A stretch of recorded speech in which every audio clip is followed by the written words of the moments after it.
Yo, what up everybody? Phil with PhillChills Gaming here, back at you with another video. As promised, we're going to be talking today about starter items, the newest set of items that were released with the Season 8 update of Smite.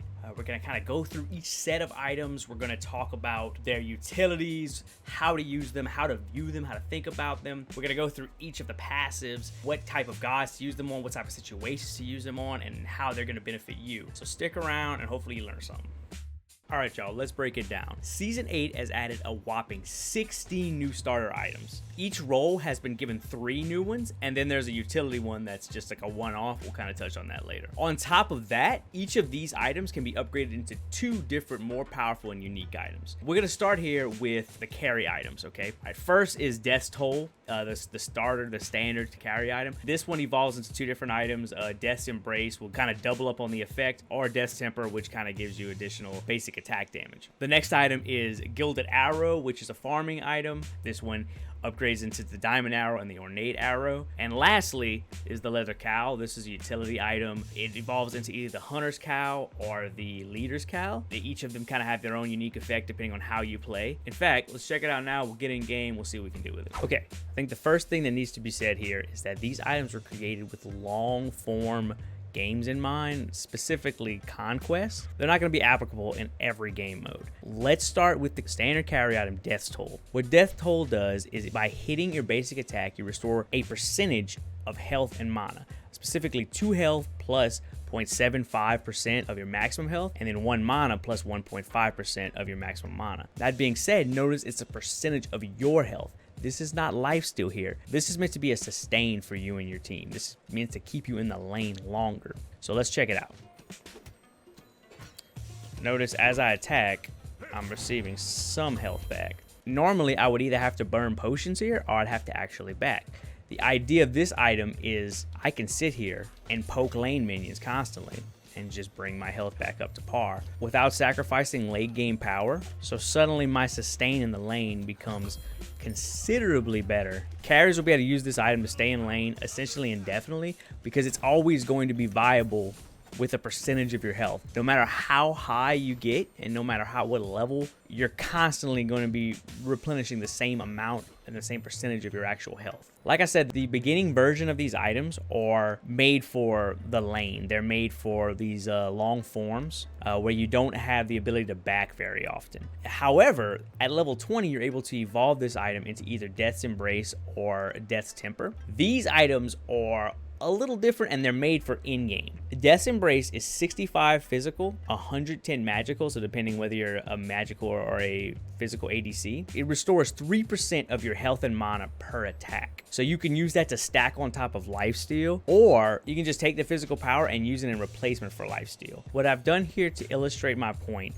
is created a basic attack speed crit build with Cupid. There's no lifesteal in here. This is just a basic build. All I've done is normally I would put something like Deathbringer or something at the end of this build. I've replaced it with Death's Embrace. Now, let me show you the difference in 3% of your health coming back to you with every hit.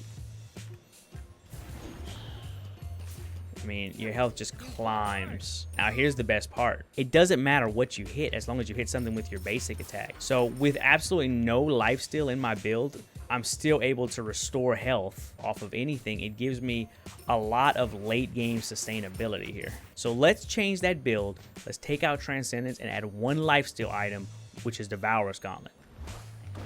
Lifesteal along with a 3% on every hit.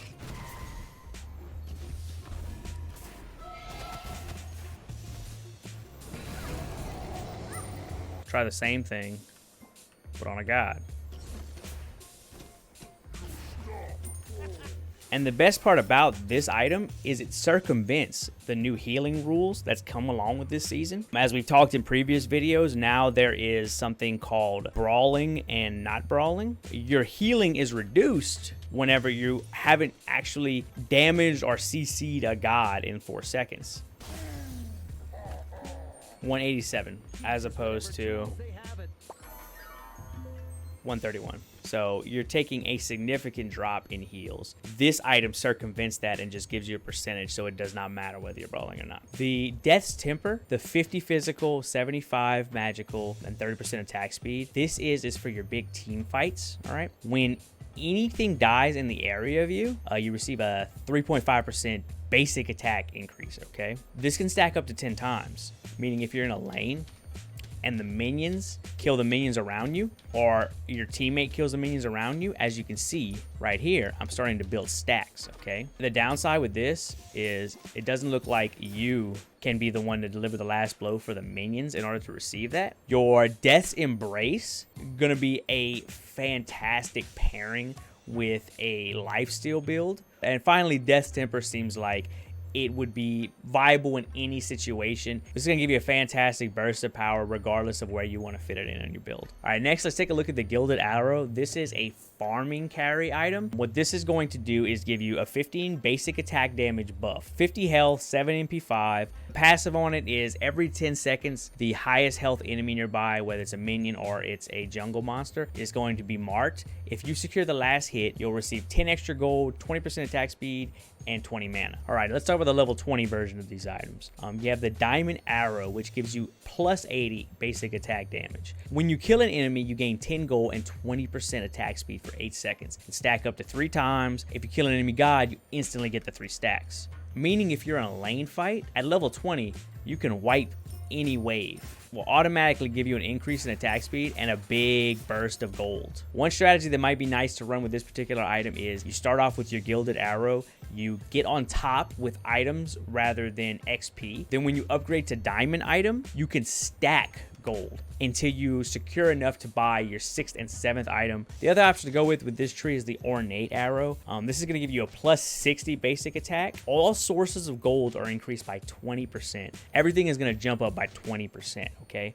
And for every 100 gold that you have in your bank, you're going to receive a 1% attack speed and a 0.8 physical crit strike chance. So this is a great item to accompany a crit build, because as you can see, I only have 2 crit items into this build. Because of this item and because I have my 25 stacks, I'm sitting at an 85%, as well as maximum attack speed. The Ornate Bow would be a really nice option that you can use all the way throughout in-game. That passive is extremely clutch with the 25% attack speed boost, as well as the crit chance. This is a perfect item that you can add into a crit build. It can replace one of your attack speed items, but it won't hurt your in-game power because it's still going to give you that 60 basic attack damage. This allows you to win in kind of a different way, but one that I believe is equally viable. And last but not least in the items is going to be your Leather Cowl. 15 physical power, 10% physical lifesteal, and 5% attack speed. The passive is pretty nice. While you are near an allied god, you get a 10% attack speed buff. And if you're alone, you get a 5% movement speed. When you're in the lane, you're going to have a 15% attack speed buff, as long as you have your duo partner with you. And when you have to leave and come back, you'll get a 5% movement speed bonus to get back in lane faster. Okay, looking at the evolved form of this item, you have the Hunter's Cowl. 60 physical power and 15% lifesteal, as well as a 20% attack speed buff. The passive is, when you're near an allied god, you're gonna emit a 25% attack speed aura. And if you're alone, you're gonna get a 10% movement speed. At this point of the game, you're for sure gonna be in team fights. That aura is gonna really help your team. And then the 10% movement speed helps you either engage into the team fights or run away if your team loses the fight, allows you to get out of there and avoid the deicide. Leader's Cowl is the second form of this item. This is going to give you a 40% physical power, a little bit of a health boost, and you still get that 15% lifesteal. But the unique thing about this item is this is made for double teaming or triple teaming an enemy. The passive on it is, for each nearby friendly god, you receive a stack of Outnumber. For each nearby enemy god, you lose a stack of Outnumber. And for each stack of Outnumber, you get a 3% increase in power to your nearby allied gods. What this is going to benefit is winning the team fights, getting that first kill, securing that first kill. Everyone gets a 3% buff. And as you wipe more and more people out of the fight, it's going to become easier and easier to wipe the next one. This is a great item for team fights. This is a great item if the rest of your build kind of complements it. And it really encourages you to roam the map and try to take out gods one-on-one. And it will punish enemy players for being caught alone in a team fight. All right, that's going to wrap up the Hunter section. Let's go check out the next one. Okay, next, let's check out the solo lane. All right, the first one is Warrior's Axe. This evolves into Sundering Axe and Hero's Axe. Bluestone Pendant is an aggressive solo starter item, is how they classify it. This evolves into either the Bluestone Brooch or the Corrupted Bluestone, depending on which route you want to go. And then finally, the Warding Sigil is a magical protection solo starter item. This evolves into the Sigil of the Old Guard or the Infused Sigil. And let's go check out and see what those do. Standard Warrior's Axe is 15 physical protection, 10 magical, 50 health, and 2 flat damage reduction. Passive, damaging an enemy god, steals 25 health from your target, restores it to you, and it can happen every 10 seconds. To be honest, the passive on this isn't great. It's going to help you out a little early in the game. I would just use it to poke, because 25 health really isn't that much, especially every 10 seconds. It's not like it's going to be like a life steal for you. What you really want to look at with this is the actual protections that it give you. The 2 evolutions of this item are going to be Sundering Axe and Hero's Axe. What Sundering Axe does is gives you 30 physical protection, 30 magical, 250 health, and a 5 flat damage reduction, just 5 off of whatever you get hit. But the passive on it is damaging an enemy god, steals 10% of their current health, and gives it to you. Now, this is a lot more effective. Let's say you're in a fight with, I don't know, let's use a Neath, okay? 10% of their health. I just got back 167 health. Let's give somebody with a little more girth to them. Boom. 239 health. These god bots, it's really not a good example of how much health you get back, because you're going to get back a lot more with somebody who is building a health build or just has items with health on it. So what you want to do is use the Sundering Axe a little more tactically. It's a sustain item. It'll keep you in the fight. 7 seconds is not really a very long time to get your health back. Plus, you get that 30 physical and 30 magical and the flat reduction as well as the health. This is a real great item for somebody who's real beefy and somebody that you really want to stick it out. Let's talk about the other end of the axe. This is the Hero's Axe. This is going to give you 35 physical protection, 35 magical protection, 300 health, and 30% crowd control reduction. The passive is when an allied god within 55 units of you is hit by a hard crowd control effect, it gives them a shield equal to 15% of your health.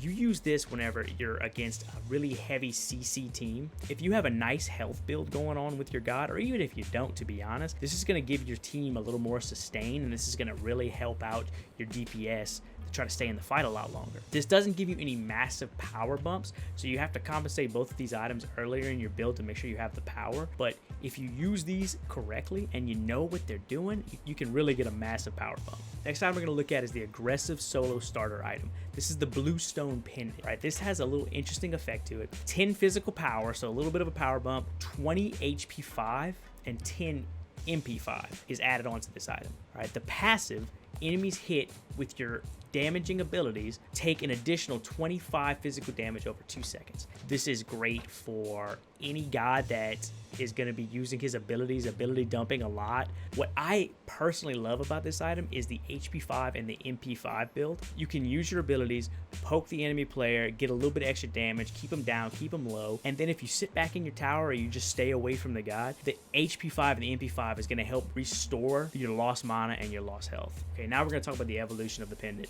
You have the Bluestone Brooch. It's going to give you 45 physical power, 30 HP 5, 30 MP 5. The passive is when an enemy is hit by your damaging abilities, they take an additional 25 plus 7.5% of their current health as physical damage over 2 seconds. This is going to give a massive power increase because not only do you have the 45 physical power, so you're hitting harder, you're getting 25 plus 7.5% of their current health. And that's over 2 seconds, and you can stack that twice. So if you hit them with 2 abilities, that's basically 15% of their health that just comes off in 2 seconds. The poke is unreal with this item, and it's pretty effective because you can jump into fights and just start taking percentages of health. So let's look at it. Just a regular ability. 265 damage, right? Now let's refresh. 284, and then look that health just tick away. Now, Neath is a squishy, so she doesn't really have a whole lot of health with somebody with health. Now, look how much more health is ticking off. Now, what I can do is stack this and ability dump, and health is just ticking away. Let's look at item number 2. Corrupted Bluestone. This is a 60 physical power, 20 HP 5, 20 MP 5.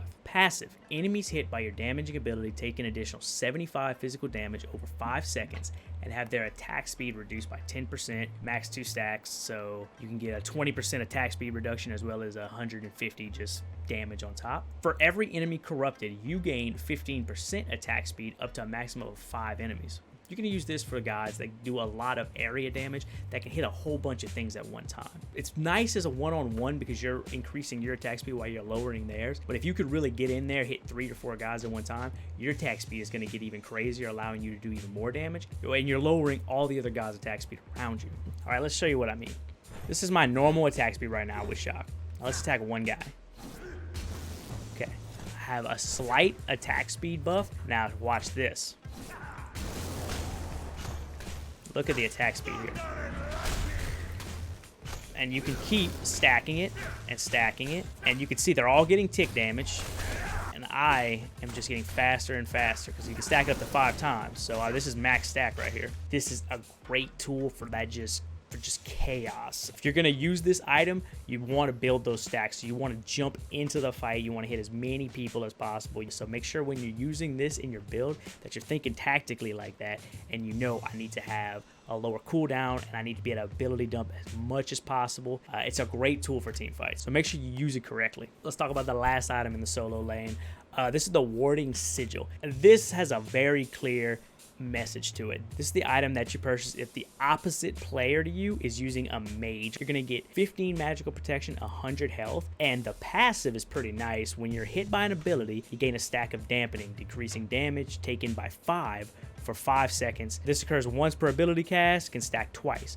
We know that most mages, and there's a few ADCs in there, but a lot of them are, they're ability users, so this dampening is going to really help early game. Okay, let's talk about the evolution of the Warding Sigil. The first evolution is Sigil of the Old Guard. This is going to give you 200 health, 75 magical protection, and when you're hit by an ability, you gain a stack of Rebuke, decreasing damage by 4% for 5 seconds. Once per ability, it's stacked 3 times. This is basically a supercharged version of the basic version of this item. If there is a mage in the solo lane or some magical user in the solo lane, the team might be unbalanced towards magic and they might have a little bit more magical damage than physical.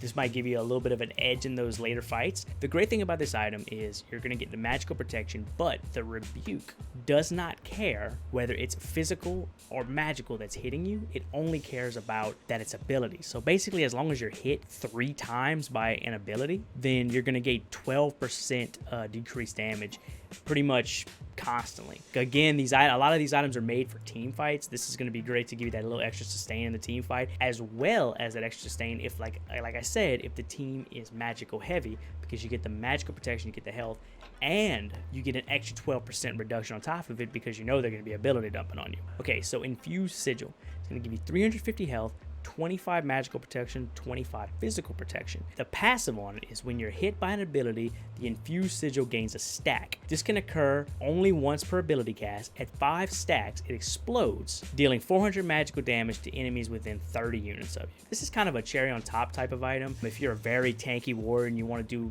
a little bit more damage, you have that there. Or if you are a warrior that's just in it, jumping on people, getting hit constantly, and you're able to get that extra 400 that just bursts out, hits an entire enemy team. It's situational because it's not going to work with every warrior, because you have to be able to withstand 5 abilities in order to get that 400. And then ideally, in order to use this correctly, you're going to want to probably withstand 10 to 15 abilities, because 400 at level 20, even as a mage, is a third of their health. It's a nice kind of bump.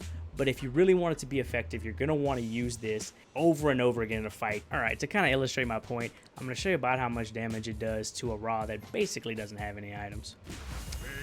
As you can see, I'm starting to gain stacks of Rebuke. He's about to hit me with 2 more, and you'll see about how much health it takes off. Okay, as you can see, it did 270 damage to him. You're going to want to use this item knowing that you have to take hits if you want to switch to it. Make sure you know what it does, how to use it, and how you're going to use it effectively. That's going to wrap up the solo laner items. Let's move on to the next one. Next, let's get into the magical items, the mid laner. The first on the list is the Vampiric Shroud. This upgrades into either the Blood-Soaked Shroud or the Sacrificial Shroud. The Sands of Time is the cooldown. So if you're a cooldown mage, this is going to be for you. This is going to evolve into either the Pendulum of Ages or the Alternate Timeline. Conduit Gem is the aggressive mid laner. This is going to evolve into the Archmage's Gem or the Gem of Focus. Let's go see what they can do. First is your standard mid lane item. It's going to be the Vampiric Shroud. All right, let's look at it. 15 magical power, 15 physical protection, 75 health, 5% magical lifesteal. The passive, damaging any enemy with an ability, restores 6 health, 6 mana, can only be triggered once per target per ability. This item is kind of your sustain item. You're going to get a little bit of lifesteal. Here's a little tip for that. That is not made for sustain against the enemy god. What it's made for is situations like this. You have your lane minions, hit them with an ability, boom, burst of health. That's how you're going to use that effectively early game. But again, it's not going to help you in a fight. Now, what you can do is with that extra lifesteal, that 5%, try to hit both the enemy team and the minions at the same time. That way your lifesteal is active and you don't have that not brawling effect right here. But then you have the lane minions turn on you, so make sure you're not doing this at level 1. Okay, now Vampiric Shroud can evolve into one of two items. Let's look at the first one, the Blood-Soaked Shroud. All right, this gives you 75 magical power, 40 physical protection, 200 health, 15% lifesteal. Now the passive, damaging an enemy with an ability, restores 12 health, 6 mana, and gives you a stack of 1% lifesteal for 6 seconds. It can stack indefinitely and trigger once per ability. Now what this is going to mean is that you're going to get your lifesteal, you get your 75 power, so it's not too terrible. What you can use this item for is to complement a lifesteal build. Right now, we're sitting at 53% lifesteal. Let me just hit a bunch of guys. 57% lifesteal. Now, let me hit a bunch of guys with multiple abilities. 62% lifesteal. So it'll give you that great sustain of burst, not only of power, but of healing. It can really help you out in the lane, really help you out in a team fight, especially if the enemy god isn't building anti-heals, which if they are not, and you have this build, that is completely on them and you should not feel bad for them. Okay, let's look at iteration number 2 of this item, the Sacrificial Shroud. 100 magical power, 20 physical protection, 100 health. The passive, the ability does 15% more damage but costs 5% of your maximum health. 15% on the right god is pretty incredible. Let's have the test. Hit 404, right? Not bad. In this particular build, I'm using Spear of Magus. I really like Spear of Magus on Merlin because he's just a bunch of combos. Let's swap it up. Same magical power, Sacrificial Shroud. 465, right? 61 more damage, basically. I'm just going to 2 moves, that's it. Oh, 2 moves. Sacrificial Shroud is a dangerous item to use because you're costing yourself health as you use it, as you use your abilities. But my god, that's gonna wrap up the Vampiric Shroud. Both items have their place. Both items can give you massive bursts if you build correctly and if you're using the right god for it. The next item is the Sands of Time. This is your 10% cooldown reduction item. You gain 2 MP5 per 10% of your missing mana. There's no deep thought about this one. Let's look at the evolved forms of this. Pendulum of Ages. This item is going to give you 90 magical power, 20 MP5, still that 10% cooldown, and the item gains 4 MP5 per 10% of your missing mana. This item grants 7 magical power per 10% of your available mana. Now, that's kind of interesting with this particular item. It's a cooldown item. It doesn't have a lot of use beyond cooldown, unless you're building a mana mage. Now, what I build here with Cuckoo, pretty standard build. With the exception of Chronos, these are all mana heavy. So right now, Cuckoo is sitting at 749 power, right? Let's see, Sands of Time, okay? That's 90 magical power, all right? So let's just pick an item with 90 magical power. You can see, boom, we put Divine Ruin, 839. Cool, fun, all right, whatever. That's not a bad item to build. Now, here's the thing, 90 magical power, but you get 7 magical power per 10% of your available mana. It's possible to get 70 additional magic power. That's 160. So we're sitting at 909 power, okay? Make sure that you include a couple of mana items, so that way your percentages when you use it is not too bad. Honestly, it can be just used as a percentage cooldown item, but to be honest, if that's all you're going to use it for, there are better items for that. Second possibility for the Sands of Time is going to be the alternate timeline. This gives you 45 magical power, 45 physical protection, 45 magical protection, obviously the 10% cooldown. Here is the unique thing: when you die, instead you find yourself on an alternate timeline, you basically revive, you are CC immune, you are damage immune. After 1.75 seconds, you're restored to 25% health and mana and can act again. This is once every 10 minutes, so depending on the type of fight, it's not something you're gonna be using very often. 25% is really not a lot, so let me show you. Okay, I'm dead. I'm back at 25% health, and I'm pretty much almost dead again, okay? It's a nice safety blanket, but don't think of it as you are immortal, you can jump in there, because you're 25% health, and especially if you put this on a mage, it's not really much. Now, imagine putting this on a guardian. Great thing about the item: magical protections, physical protections, cooldown, and magical power. So, in this particular build I have with Kumba, 232 physical, 198, 95 power. I'm pretty tanky against physical. I'm okay against mages. My power is kind of junk. Boom. 140, 277, 243. That is a tanky guardian who does enough damage that you can't just completely ignore him. And then, let's see what happens when I die. Alright. And I'm back with close to 800 health. Imagine using it on a guardian that has a significant amount of health. You're coming back with enough health that you can actually get out of the fight, and you didn't cost your team XP. Keep that in mind.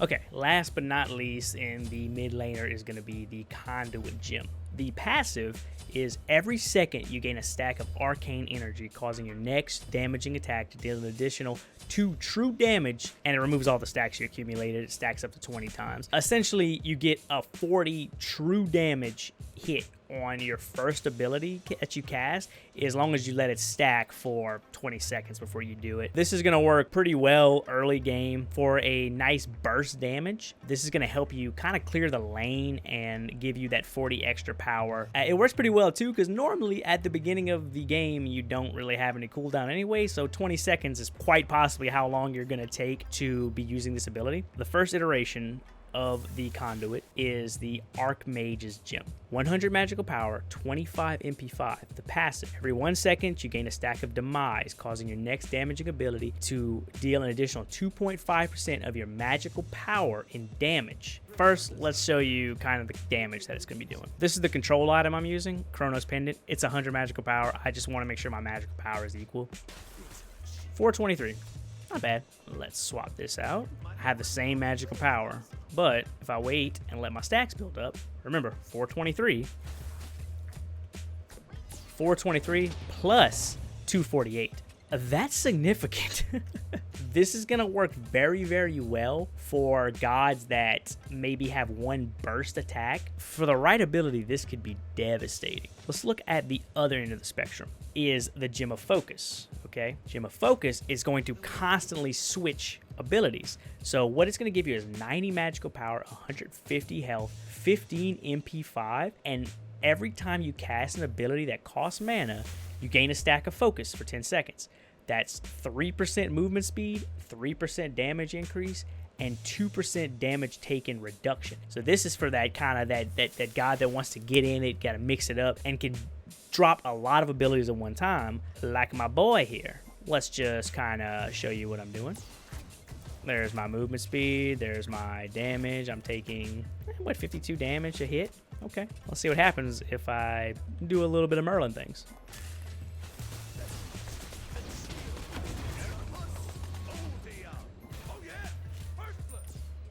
I'm getting all these stacks, and remember, it's 10 seconds. So I can keep stacking this. I can keep using abilities. It's perfect for the brawler mages. You really want to use both of these items accordingly. An item like Archmage's Gem, if you are constantly ability dumping, you're not going to take advantage of how powerful it is, especially since you have to be level 20 to use it. Your item like your Gem of Focus is going to be more for the standard mage, but especially benefits people that use more abilities more often. Okay, that's going to wrap up the mid laners. Let's get on to the next one, guys. All right, let's talk about support items. The 3 new items that we got for this one are Sentinel's Gift, which is your standard support starter item. This is going to either evolve into Sentinel's Boon or Sentinel's Embrace. Next is Benevolence. This is going to either evolve into Compassion or Animosity. Finally, the aggressive support item is War Flag. This is going to evolve into War Banner and Spartan Flag. Let's go see what they can do. I think these are really cool.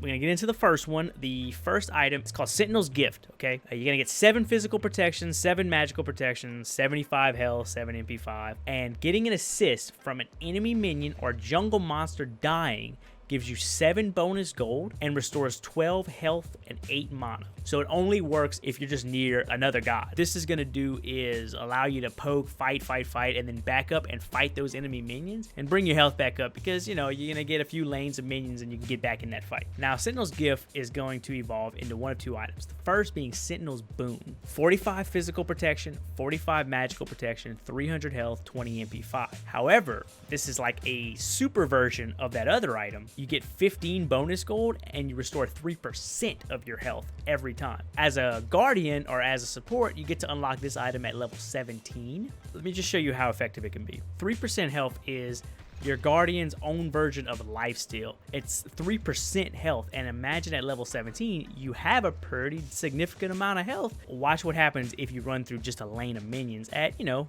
a decent amount of health missing.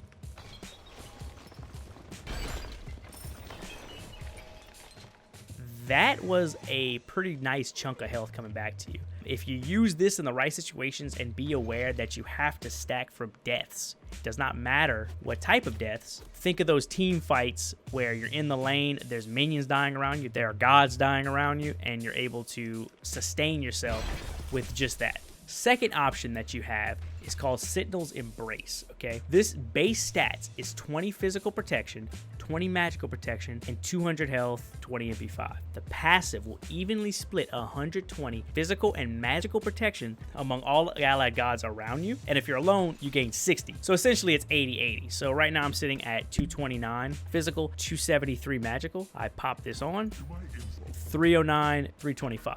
Now watch what happens when I get close to a teammate. Next to one person, I don't lose anything. The teammate that you're with gains 60 magical and 60 physical protection. Imagine if your carry, your mage, any of these squishies that basically are sitting at 50, 80 protection suddenly get a 60 bump. They almost double their protections, okay? Whenever you get by 3, 4 people, you start splitting them more and more. When it's 3, you get 40 between the 3 people. This is the distance that you kind of have to be before the protections drop on there and they start splitting. So really, it's not a huge area. It's essentially for a team fight whenever you're all pretty close to each other, but really nice when it's a 2v2 situation or when it's just you and one other person. Next item on our list is going to be Benevolence. Benevolence gives you 75 health, 10 MP5, 7 HP5, and the passive is you gain 2 gold per second at 0.5 per level. So every 2 levels you gain an extra gold per second, and 1 XP per 5 seconds, plus, you know, 1/2 every level. So every 2 levels you'll gain another XP for 5 seconds. Anytime you would gain experience or gold from a slain enemy,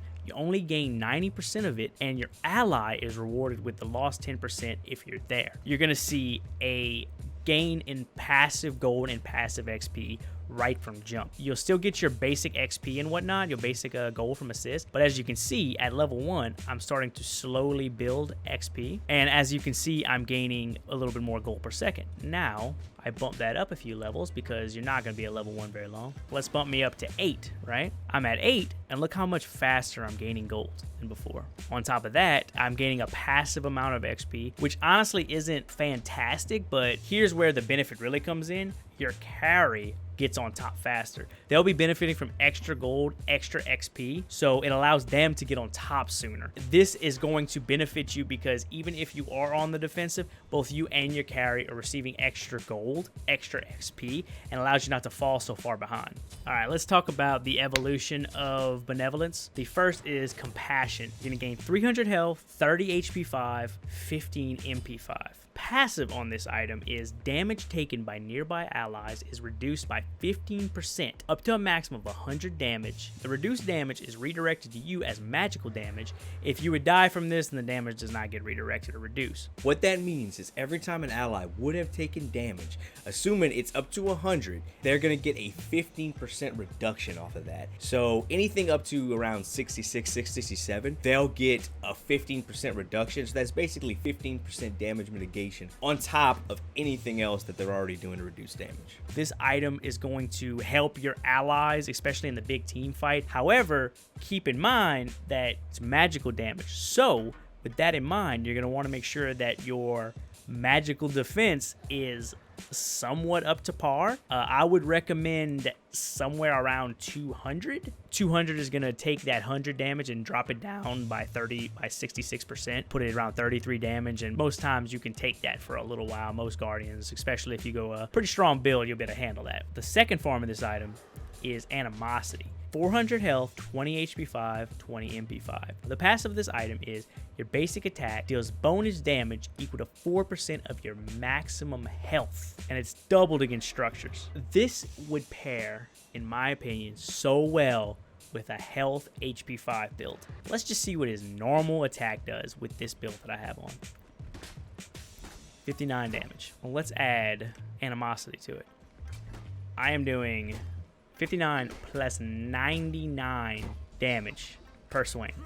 That triples the amount of damage my basic attack is doing without having to add a single bit of magical damage to it. If used on anyone that you're going to build a health build as opposed to a protection build on, this item is going to be a boon late game. All right, and finally, the last item on our Guardian build is the War Flag. Right, this is an aggressive item because it's geared more towards power and less towards defenses. The passive on it is getting an assist for a minion or jungle monster dying restores 6 health and 6 mana to all allies within 55 units and provides those allies with 1% movement speed, 2% attack speed for 8 seconds. Okay, this effect can stack up to 10 times and is upgraded at level 17. What this essentially means is that if you and your ally push at the same time with the minion wave, your ally is going to receive health, movement speed, and attack speed for every one of those lane minions that die for 8 seconds.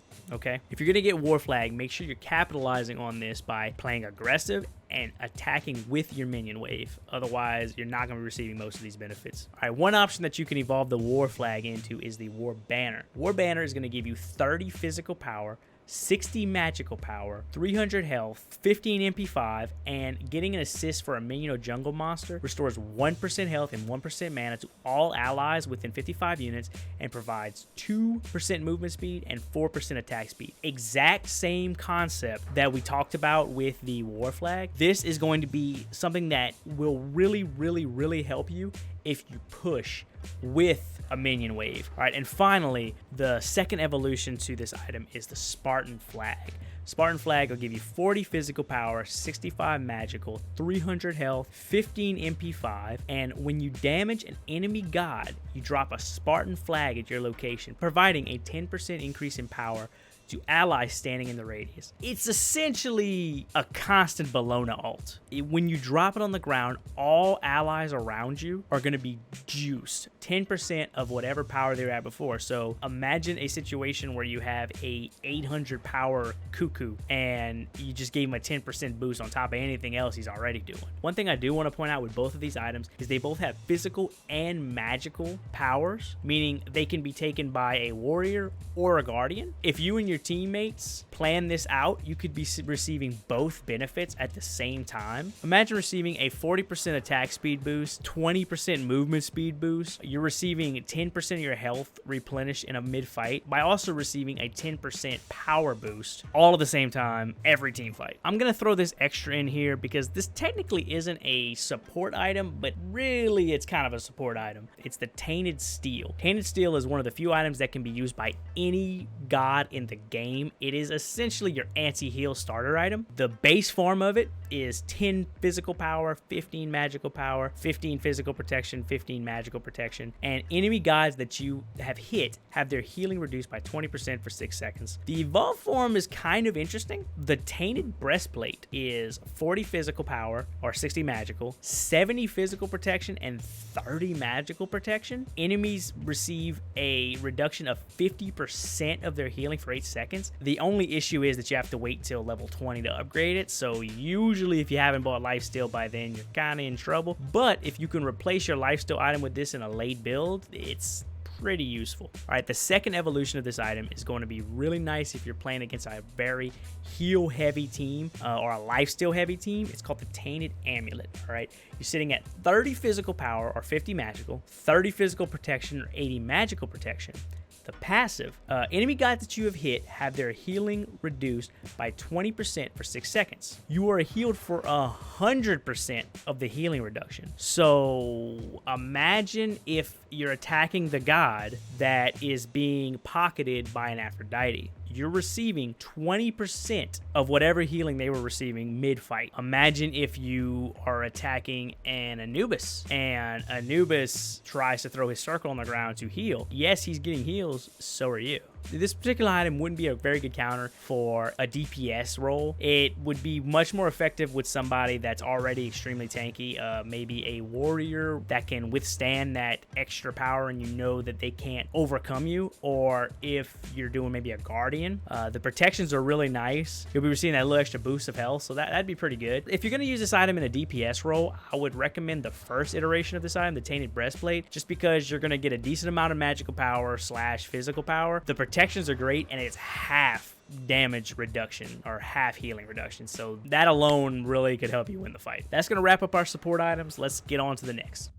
All right, into the jungle. All right, the 3 new jungle items. The first one is Bumba's Dagger. This is your standard jungle item. This is gonna evolve into Bumba's Spear or Bumba's Hammer. Next, we have the Eye of the Jungle, which is the attack speed jungle starter item. This is going to evolve into either Seer of the Jungle or Protector of the Jungle, depending on how you play and what particular guys you're playing as. Finally, the Mannequin Scepter, which is your aggressive item, your aggressive starter item. This is going to evolve into either Mannequin's Mace or Mannequin's Hidden Blade, depending on where you want to go with this. These are all unique, and let's go see what they can do. Starting with Bumba's Dagger. The passive is your basic attack deals plus 20 true damage, and your abilities deal plus 30% damage versus jungle monsters. When the jungle monster is killed, you are restored for 10% of the health and 25 mana. That means that you're going to have sustain when running through the jungle and kicking those monsters' asses. Let's check out what kind of difference it's going to give you in those fights. Let's say you bought 2 levels of the katana. Let's see how that does against a damage camp.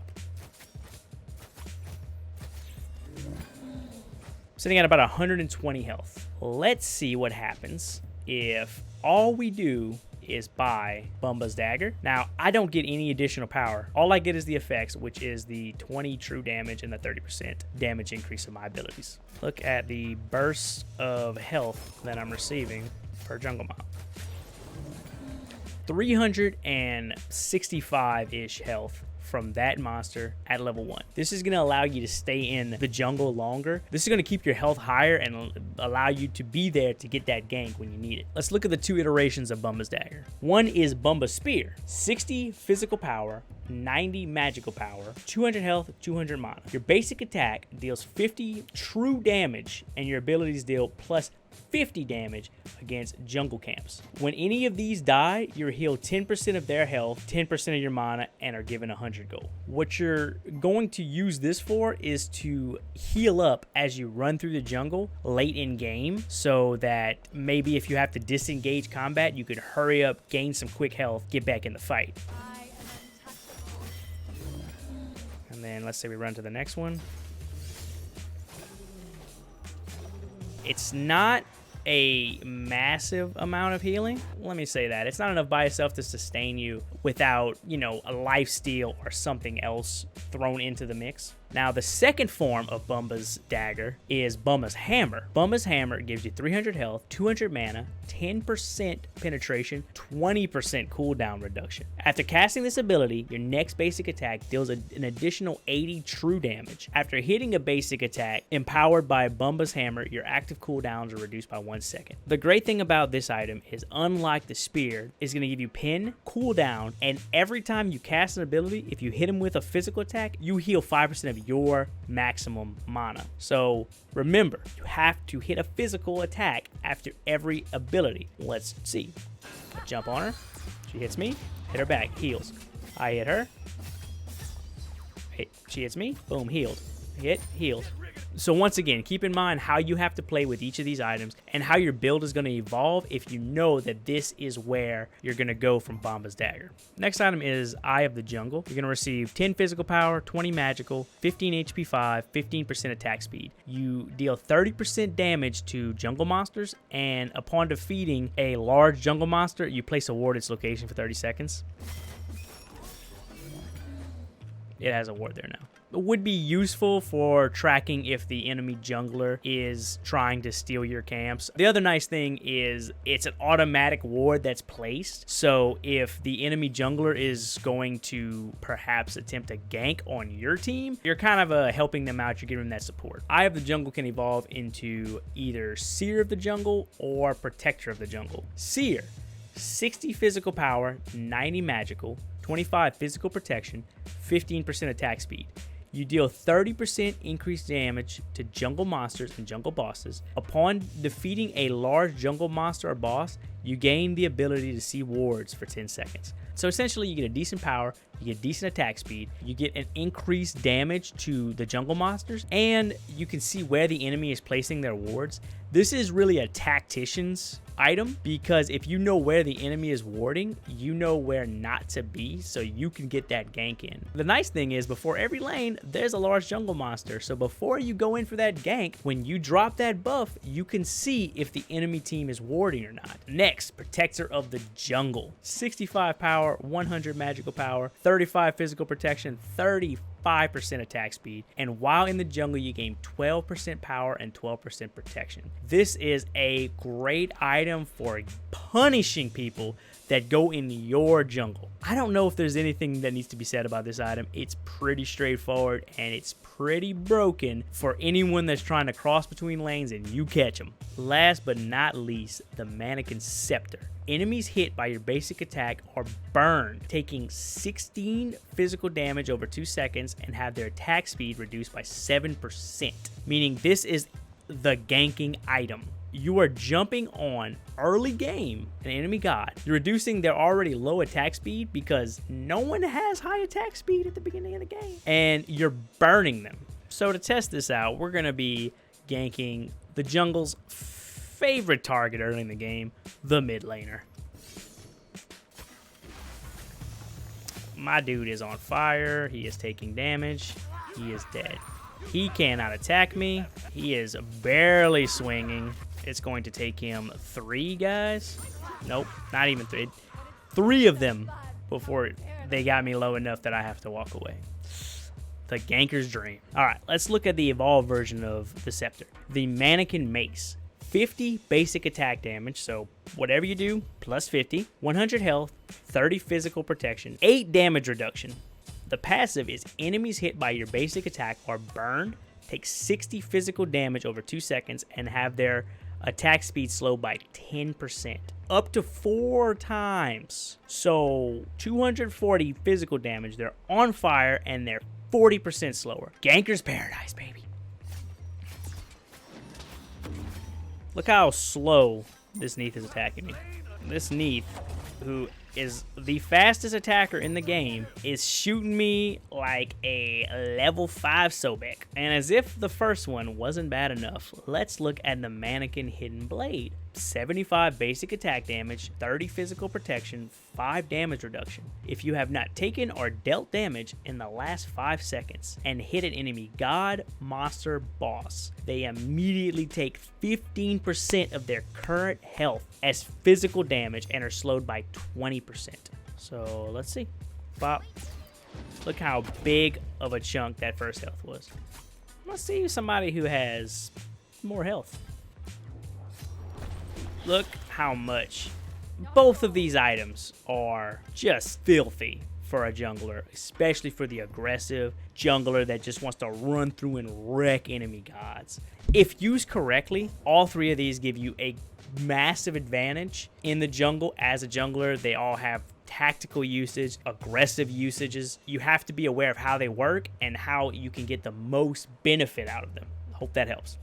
All right, everybody, that's going to wrap it up. Really hope that y'all were able to gain something from this video. I know this is a little bit more long form, but I really hope that it helped anyone out. I hope that it was able to kind of give you some insight so that you're able to better understand how to use these items. Also hope it gave you a few fun tricks you can try to really like juice up that build using these new items. Closing tips: 1, you don't have to buy any of these items at the beginning of the game in order to use them. You can buy this item as a 6th or 7th item. Caveat: if you buy one item, that's it. You can't buy a second one. So make sure that when you buy your first one, that's the one you want to upgrade, or that you're already able to upgrade it. These items can be used to really enhance a build at 6th or 7th item. If you want to keep your standard build, keep what you were doing before, and you don't find that beginning part of the item useful, which in modes like Arena and maybe even like Joust, they're really not super useful, you can just sit on them and wait until the end of your build and buy the evolved version, because those are all legitimately useful in the right situation. Really glad that y'all came check out the video. Glad y'all came check out the channel. Make sure y'all give myself a like, a share. Follow the streams, facebook.gg/PhillChills, twitch.tv/PhillChills, and y'all stay chill. Catch y'all next time.